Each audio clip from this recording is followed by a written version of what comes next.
কোথায় এসছি জানো? কুল পাড়তে। অনেক কুল ধরে আছে গাছটাটাই, দেখো একদম হাতের কাছে। আরে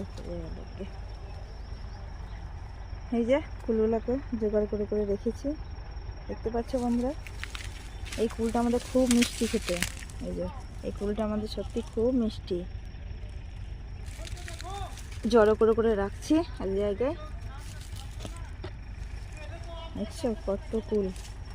আর এই যে জড়ো করে করে রেখেছি এখানে, এই দেখো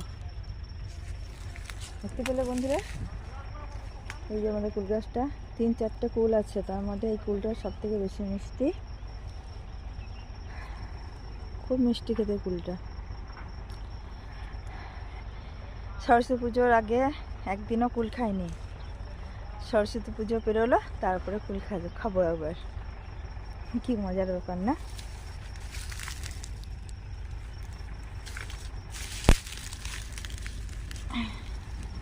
নুন লঙ্কা গুঁড়ো করে দুপুরবেলাতে বসে বসে কুল খাবো। কি বন্ধুরা, তোমরা খাবে নাকি? চলে এসো কুল খেতে। দারুণ মিষ্টি খেতে কিন্তু কুলটা। ঠিক আছে বন্ধুরা, আমাদের কুল গাছ দেখালাম, কুল পাড়ছি সেটা দেখালাম, বন্ধুদের সঙ্গে শেয়ার করলাম। টাটা।